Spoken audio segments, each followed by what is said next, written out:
രുദ്രാർദ്ര പ്രണയം ഭാഗം 51. കാർത്തികേയൻ അമീറിനെ തുറച്ചു നോക്കി. നീ എന്താ പറഞ്ഞേ? പാറു നിന്നെ ഇങ്ങോട്ട് ക്ഷണിച്ചുന്നോ? അപ്പൊ നിങ്ങൾ തമ്മിൽ ഇപ്പോഴും ബന്ധമുണ്ടോ? അയാള് ചോദിച്ചു. ആഹാ, അപ്പൊ അതൊന്നും മുത്തശ്ശൻ അറിയില്ലേ? വേണി പറഞ്ഞിട്ടില്ലേ? ആ, പറഞ്ഞില്ലെങ്കിൽ ഞാൻ തന്നെ പറയാ. ആയിഷേട്ടന്റെ വിവാഹം നടന്നന്ന് ഇവള് നേരെ വന്നത് ഹൈദരാബാദിലേക്കല്ലേ, എൻ്റെ അടുത്തേക്ക്. ഇത്രയും കാലം എൻ്റെ കൂടെയായിരുന്നു ഇവള്. ഇവളിങ്ങോട്ട് പോന്നപ്പോ എൻ്റെ പെണ്ണിനെ എനിക്ക് അങ്ങോട്ട് വല്ലാതെ മിസ് ചെയ്തു. അതാ അവള് പോന്നതിൻ്റെ പിറകെ ഞാനും അങ്ങോട്ട് പോന്നേ.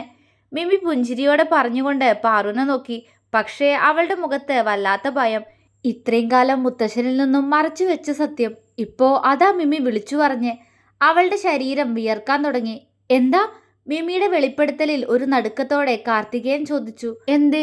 ഞാൻ പറഞ്ഞത് സത്യം തന്നെയാ. സംശയം ഉണ്ടെങ്കിൽ വേണിയോട് ചോദിച്ചു നോക്കൂ, അല്ലെങ്കിൽ ആയുഷിനോട് ചോദിച്ചു നോക്കൂ. അവൻ അറിയാ എല്ലാ കാര്യവും. മിമി ആയുഷിനെ നോക്കിക്കൊണ്ട് പറഞ്ഞു. എല്ലാവരുടെയും നോട്ടം ആയുഷിലേക്ക് നീണ്ടു. ആയുഷ്, എന്തൊക്കെയാ കുട്ടി പറയുന്നേ? മഹിയാണ്. സത്യമാമ, പീലി അമീറിനൊപ്പം ആയിരുന്നു ഇത്രയും കാലം താമസം. അവനും പറഞ്ഞു. പിന്നെ എന്തുകൊണ്ട് ഞങ്ങളോട് ഈ സത്യം മറച്ചു വെച്ചു? മാധവി ശബ്ദമുയർത്തി. പറയണമെന്ന് തോന്നിയില്ല. പീലിയുടെ സന്തോഷം അമീറിനൊപ്പാണെന്ന് അറിയാവുന്നതുകൊണ്ട് തടഞ്ഞതുമില്ല അവളെ ഞാൻ. അവനും അവളെ ഇഷ്ടാ. പിന്നെ ഞാനതിന് അവരുടെ സന്തോഷം ഇല്ലാതാക്കണം. ആയുഷിന്റെ സ്വരം ഗൗരവത്തിലായി. കാർത്തികേയന് ദേഷ്യം കൊണ്ട് കണ്ണു കാണാൻ പറ്റാത്ത അവസ്ഥയായിരുന്നു. ഓ, ഇഷ്ടം. പ്രണയിക്കുന്ന പെണ്ണിനെ കല്യാണം പോലും നടക്കുന്നതിന് മുന്നേ ഗർഭിണിയൊക്കെ ഇവനാണോ ഇവളോട് ഇഷ്ടമാണെന്ന് നീ പറയുന്ന ആയുഷ്? ഇവൻ ഇവളോട് പ്രണയമായിരുന്നില്ല, അതിന്റെ പേര് മറ്റു പലതും ആയിരുന്നു. കാർത്തികേയൻ പുച്ഛത്തോടെ പറഞ്ഞു. മുത്തശ്ശ! പാറു അയാൾക്ക് നേരെ അലറി. ശബ്ദം ഉയർത്തണ്ട പാറു. ഞാൻ പറഞ്ഞതിൽ എന്താ വല്ല തെറ്റുണ്ടോ? സത്യം തന്നെയല്ലേ? അയാൾ ചോദിച്ചു. ഇവൻ എന്നെ മാത്രമല്ല, ഞാൻ ഇവനെയും പ്രണയിച്ചിരുന്നു. അതെന്താ, മുത്തശ്ശ മറന്നുപോയതാണോ? അവൾ അയാൾക്ക് നേരെ ചീറി. എന്തായാലും അവൻ നിന്നോട് ചെയ്തത് തെറ്റ് തന്നെയാ, അയാൾ വിജയിക്കാനായി പറഞ്ഞു. അതിന് ഞാനിവളെ എന്ത് ചെയ്തു? ശാന്തമായിരുന്നു അമീറിന്റെ സ്വരം. എന്ത് ചെയ്തുന്നോ? പ്രണയം എന്ന പേരിൽ എൻ്റെ മോളുടെ വയറ്റിലൊരു കൊച്ചിനെ കൊടുത്തവനല്ലേടാ നീ? അയാൾ പുച്ഛത്തോടെ ചോദിച്ചു. മിമി പാറുവിനെ നോക്കി. ഇവിടെ വാ വേണി. അവൻ പറഞ്ഞതും അവള് പെട്ടെന്ന് അവന്റെ അടുത്തേക്ക് വന്നു. മിമി പാറുവിന്റെ തോളിലൂടെ കൈയിട്ടു. കാർത്തികേയൻ അവനെ തുറച്ചു നോക്കി. ഇവളെന്റെ പ്രണയ മുത്തശ്ശ. ഇവൾക്കൊരു കുഞ്ഞിനെ ഞാൻ കൊടുത്തിട്ടുണ്ടെങ്കിൽ അത് നീ ഭൂമിയിൽ ഉണ്ടാവുമായിരുന്നു ഞങ്ങളോടൊപ്പം. അവൻ പറഞ്ഞതും ആയുഷും ബെന്നിയും ആർദ്രയും പത്മനാഭനും ഒഴികെ ബാക്കി എല്ലാവരും അവനെ സംശയത്തോടെ നോക്കി. നീ എന്താ പറഞ്ഞു വരുന്നേ? കാർത്തികേയൻ ചോദിച്ചു. ഞാനെന്താ പറഞ്ഞു വരുന്നതെന്ന് നിങ്ങൾക്ക് ഇനിയും മനസ്സിലായില്ലേ? അതായത് ഈ അമീർ ഇവളെ ശരീരം കൊണ്ട് സ്വന്താക്കിയിട്ടില്ലാന്ന്. അവന്റെ സ്വരം പെട്ടെന്ന് ഗൗരവത്തിലായി. എല്ലാവരും ഞെട്ടലോടെ അവനെ നോക്കി. പാറുവിന്റെ കൈകൾ അവനിൽ മുറുകി.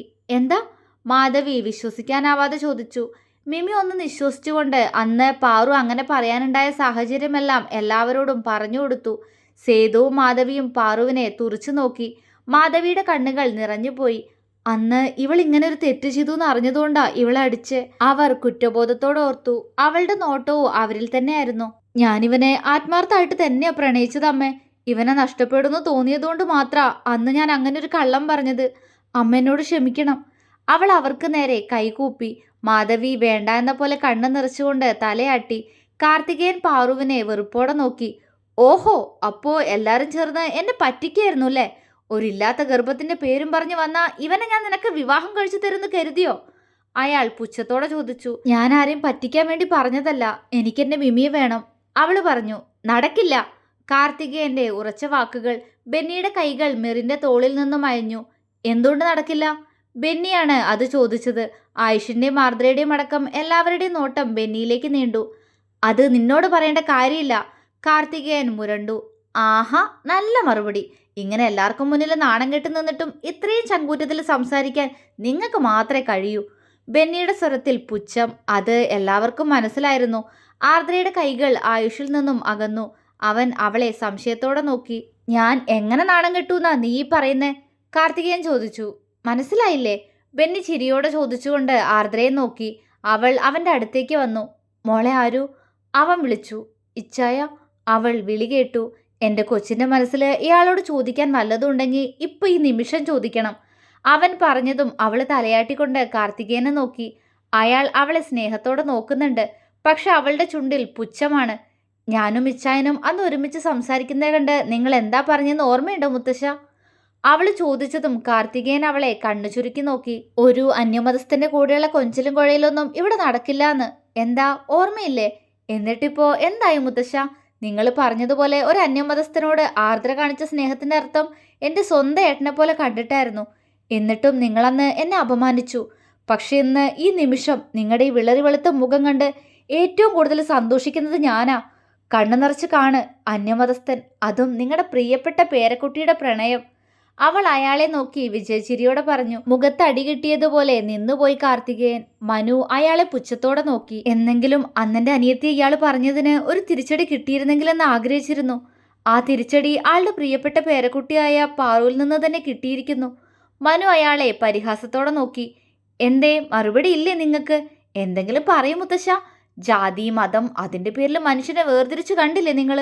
അതിന് ദൈവം തന്ന ശിക്ഷയത്. ആർദ്ര പറഞ്ഞതും കാർത്തികേയന്റെ തല താണുപോയി.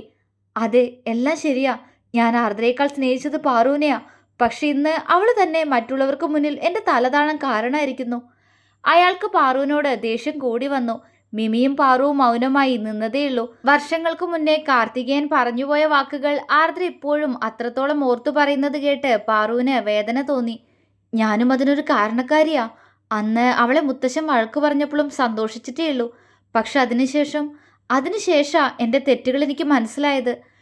പക്ഷെ ആർദ്രയുടെ കുറ്റപ്പെടുത്തൽ തന്നെ കൂടിയാണെന്ന് പാറുവിന് മനസ്സിലാവുന്നുണ്ടായിരുന്നു.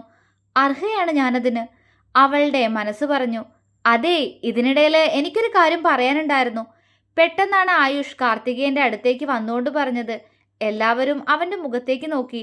ആയുഷ് ആർദ്രയെ തന്നിലേക്ക് ചേർത്ത് പിടിച്ചു. ആർദ്ര അവനെ സംശയത്തോടെ നോക്കുന്നുണ്ട്. പക്ഷേ അവന്റെ നോട്ടം കാർത്തികേയനിൽ മാത്രമായിരുന്നു. മുത്തശ്ശ, നിങ്ങൾ നേരത്തെ മിമിയും പീലിയും കുറിച്ചാ പറഞ്ഞതെങ്കിലും അതുകൊണ്ടത് എന്റെ മനസ്സിലാ, ആയുഷ് പറഞ്ഞു. ആർക്കും ഒന്നും മനസ്സിലായില്ല. ആർദ്രയും അവനെ എന്താണാവോ എന്ന പോലെ നോക്കുന്നുണ്ട്. അത് കണ്ട് അവനൊന്ന് പുഞ്ചിരിച്ചു.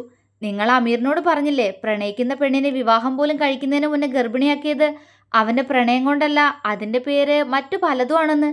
അങ്ങനെയാണെങ്കിൽ എൻ്റെ ആദിയുടെ വിവാഹം കഴിഞ്ഞിട്ട് മാസങ്ങളായതേയുള്ളൂ. ഞങ്ങൾക്ക് പക്ഷേ 2 വയസ്സായൊരു മകനുണ്ട്. അപ്പോ ഞങ്ങളുടെ ബന്ധത്തിന് പറ്റിയ പേരെന്താ?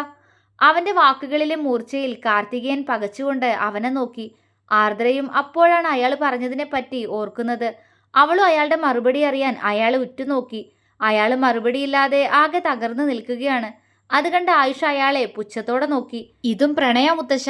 ഇവളെ ഗർഭിണിയാക്കി ഞാൻ തള്ളിക്കളഞ്ഞിട്ടില്ല. ഇവളില്ലായ്മയിൽ ഒരുക്കി കഴിഞ്ഞിട്ടേ ഉള്ളൂ ആയുഷ്. പ്രണയം കൊണ്ട് തന്നെയാ ഞാനിവളെ സ്വന്താക്കിയത്. അതെനിക്കും എൻ്റെ ആദിക്കും ഒരു സംശയമില്ലാത്ത കാര്യാ. അവൻ അയാൾക്ക് നേരെ ചീറി. പത്മനാഭന്റെയും മഹിയുടെയും ദാസിന്റെയും മിമിയുടെയും മനുവിന്റെയും ചുണ്ടിൽ ഒരു പുഞ്ചിരി തെളിഞ്ഞു. മോനെ ആയുഷ്, മുത്തശ്ശൻ അങ്ങനെയല്ല ഉദ്ദേശിച്ചേ, കാർത്തികേയൻ ദയനീയമായി പറയാൻ ശ്രമിച്ചു. വിശദീകരണം ആവശ്യമില്ല. ആയുഷ് കൈകൾ ഉയർത്തി അയാളെ തടഞ്ഞു. കാർത്തികേയന്റെ കണ്ണുകൾ നിറഞ്ഞു വന്നു. ബെന്നിയും ആർദ്രയും ആ കാഴ്ച സന്തോഷത്തോടെ കണ്ടു. മനസ്സ് നിറയ്ക്കുന്ന കാഴ്ച. ആയുഷ്, ഞാൻ വന്നത് വേണിയെ കൊണ്ടുപോവാനാ. എല്ലാവരും മൗനം തുടർന്ന നിമിഷം മിമിയുടെ ശബ്ദം അവിടെ ഉയർന്നുപോയി. ആയുഷ് ചിരിയോടെ തലയാട്ടി. അത് നടക്കില്ല. തോറ്റു എന്നറിഞ്ഞിട്ടും തളർന്ന സ്വരത്തിൽ കാർത്തികേയൻ പറഞ്ഞു നോക്കി. ഇത്രയും നേരം പുഞ്ചിരിച്ചു നിന്ന മിമിയുടെ ചുണ്ടുകളിൽ പുച്ഛം നിറയുന്നത് കാർത്തികേയനടക്കം എല്ലാവരും കണ്ടു. ആയുഷ് മാത്രം കുറുമ്പോടെ അവനെ നോക്കുന്നുണ്ട്. അതിന് എൻ്റെ ഭാര്യയെ കൂടെ കൊണ്ടുപോവാൻ എനിക്ക് നിങ്ങളുടെ അനുവാദം എന്തിനാ? മിമിയുടെ ശബ്ദം ഏതോ ഗുഹയിൽ നിന്നതുപോലെ കാർത്തികേയന്റെ ചെവിയിൽ വന്നു പതിച്ചു. അയാൾ വിശ്വാസം വരാതെ പാറുവിനെയും മിമിയും പകപ്പോടെ നോക്കി. ആർദ്രയുടെ കണ്ണുകളും മിഴിഞ്ഞിട്ടുണ്ട്. എന്താ എന്താ നീ പറഞ്ഞേ? കാർത്തികേയൻ ചോദിച്ചു. മിമി ചിരിച്ചു. എൻ്റെ കാർന്നോരെ, ഇവളീ അമീറിന്റെ ഭാര്യയാണെന്ന്. പാർവണ അമീർ. അവളെ കൂടെ കൊണ്ടുപോവാൻ എനിക്ക് നിങ്ങളുടെ ആരുടെ അനുവാദം വേണ്ടാന്ന്. മിമി പാറുവിനെ തൻ്റെ നെഞ്ചിലേക്ക് വലിച്ചിട്ട് അവളുടെ നെറ്റിയിൽ അമർത്തി ചുംബിച്ചുകൊണ്ട് പറഞ്ഞു. കാർത്തികേയന്റെ തകർച്ച പൂർണ്ണമായി. ആർദ്രയ്ക്ക് സന്തോഷം കൊണ്ട് തുള്ളിച്ചാടാൻ തോന്നിപ്പോയി. അവൾ അയാളുടെ ആ മുഖത്തേക്ക് നിർവൃതിയോടെ വീണ്ടും വീണ്ടും ഉറ്റുനോക്കി. കാർത്തികേയൻ നെഞ്ചിൽ കൈയമർത്തി കസേരയിലേക്ക് ഇരുന്നു പോയി.